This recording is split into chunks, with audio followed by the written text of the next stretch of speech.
Halo teman-teman, selamat datang di channel baru saya.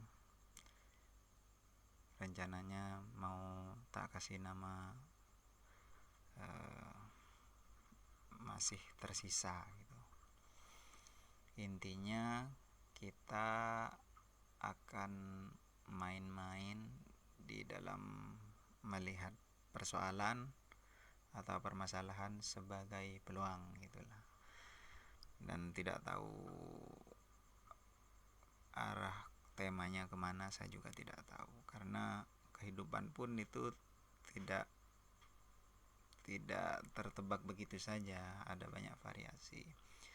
Dan tentunya dengan kecerdasan yang kita miliki dan sharing yang kita bisa lakukan, walaupun sebatas hanya satu arah misalkan seperti ini, itu akan pasti paling tidak ada satu kebaikan lah.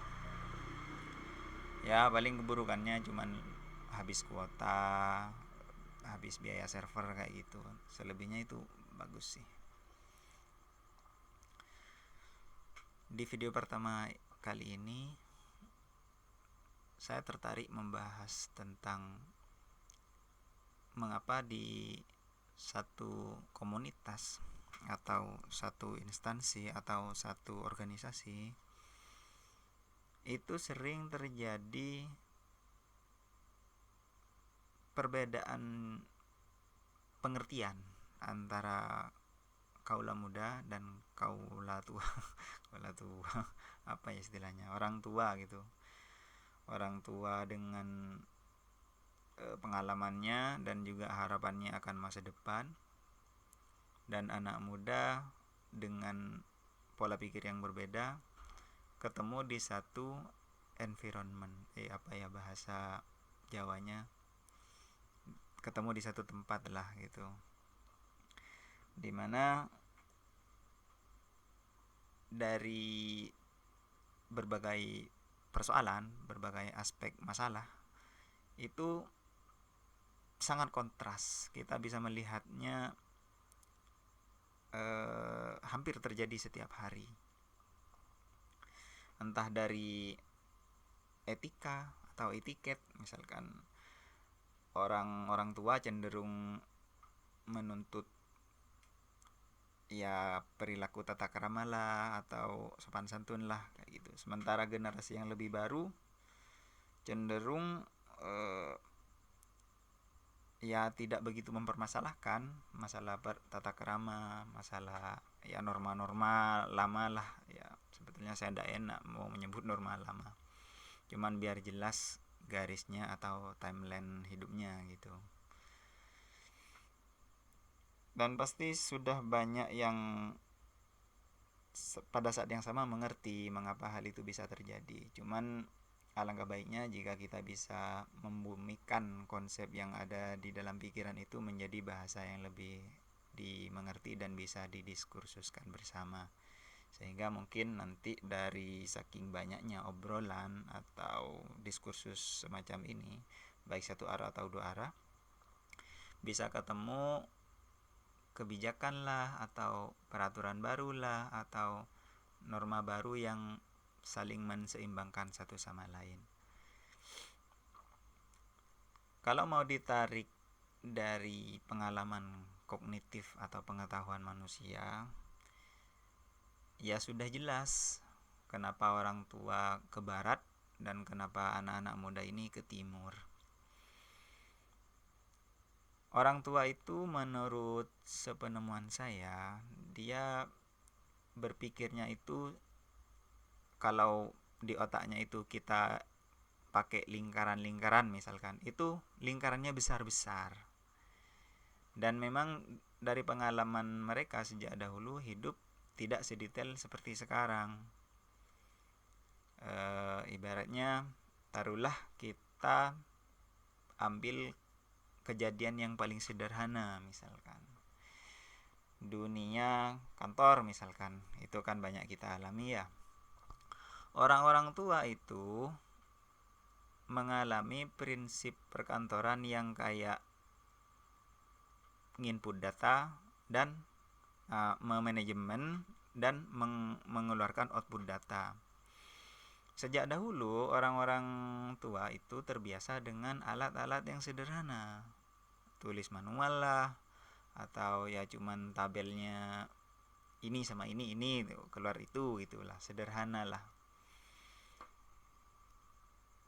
sehingga melahirkan keputusan-keputusan yang sekali pukul atau sekali ketok palu itu rata-rata kena meluas gitu, karena palunya besar-besar gitu, tidak tidak ya besar gitu, sekali pukul yang kena hantam itu banyak gitu. Itu penemuan saya pribadi sih. Berbeda dengan anak muda yang pola asuhnya itu makin kesini makin presisi, makin mendekati detail lah. Misalkan dulu itu di office atau di perkantoran itu pakai tabel yang sederhana, sekarang itu bisa diperinci lagi dan korelasi antar item itu bisa sangat nyambung ke sana ke sini, ke sana ke sini. Dan itu pasti ada sangkut pautnya dengan teknologi yang kita temukan sampai zaman sekarang. Dengan adanya dunia elektronika atau internet lah gampangnya, maka jembatan yang semula sederhana itu ada jembatan baru yang terbuka gitulah. Mungkin sampai sini belibet ya. Kita pindah ke pertanian mungkin. Kita pindah pertanian agar sama-sama dapat ya, orang kota dengan office-nya dan orang kampung seperti saya dapat.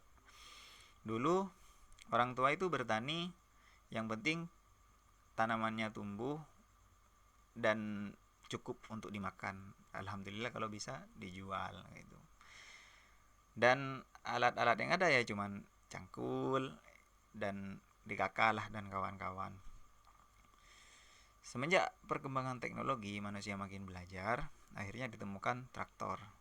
Nah, sebetulnya dari sini antara cangkul dan traktor itu sudah kelihatan secara sederhana lah gitu.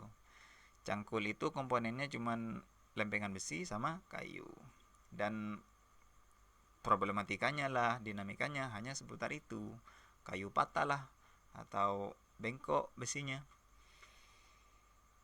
Setelah berkembangnya zaman dan kendali persawahan, bukan kendali, dunia persawahan ini mulai didominasi generasi pendatang, generasi baru, mulailah adanya traktor, di mana traktor itu dibuat untuk memudahkan manusia, tapi juga sepadan dengan kerumitan pengadaannya. Ya tinggal beli aja kok. Iya, sebetulnya di dalam realitas hidup itu tidak sesederhana punya uang terus beli traktor. Kalau kita pecah-pecah itu ada banyak hal yang sangat mustahil, bukan sangat mustahil, hampir mustahil kita pahami sampai sedetail itu.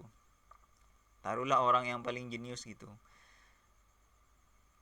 dia dihadapkan pada satu buah traktor, ya kemungkinan dia mengerti secara umum traktornya kerjanya gimana. Cuman untuk detailnya dan juga untuk proses bikin businya misalkan, itu sangat banyak yang harus diketahui dan dipelajari. Dan ya semesta mendukung lah, kampus terus melakukan risetnya, terus orang kampung juga mulai mau mengadopsinya, karena ya mungkin tuntutan evolusi ya, dimana manusia dengan jurus lamanya yaitu kalau bisa nggak berkeringat yang penting hasilnya banyak kayak gitu. Padahal alam selalu menjalankan kinerjanya sebagaimana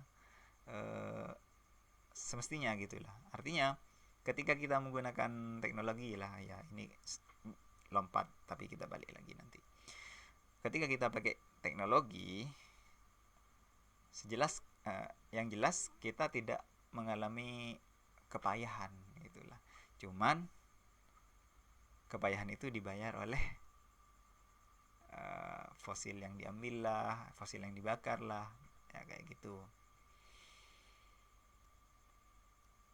Jadi apa pesan untuk generasi orang tua? Ya baik-baiklah komunikasi, dan walaupun susah untuk memahami anak yang muda, setidaknya memberikan ruang bagi yang generasi berikutnya itu ngobrol gitulah. Karena ya penyakitnya orang yang lebih tua itu kan selalu menganggap di bawahnya itu seperti anak kecil. Ya saya juga seperti itu.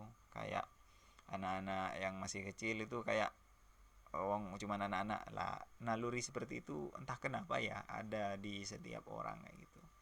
Dan alangkah bahayanya kalau nuansa itu ke bawah di dalam hal-hal yang krusial yang menyangkut kebijakan. Betapa eh, berbahayanya kayak gitu. Artinya jangan sampai kebutaan dari golongan tua atau blind spot yang orang tua alami itu malah mengerem kemajuan peradaban, atau naudzubillah malah menyesatkan peradaban. Itu pesan untuk orang tua. Wah, hebat sekali saya berpesan ke orang tua. Nah, pesan untuk anak yang muda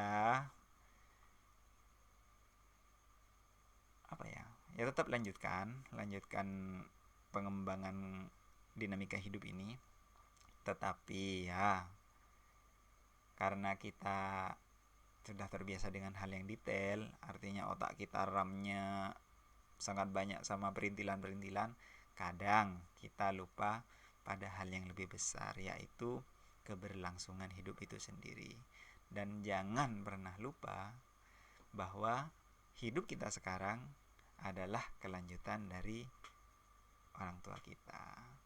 Ini terlepas dari karakteristik personalianya ya, karakteristik orangnya. Enggak kok ada orang tua yang jahat, itu pribadi, itulah, itu masalah personal gitulah. Tetapi secara prinsip hidup ya kita tidak mungkin ada tanpa orang tua. Mungkin itu saja. Makasih kalau ada yang nonton sampai selesai. Semoga saya tidak membuang waktu Anda.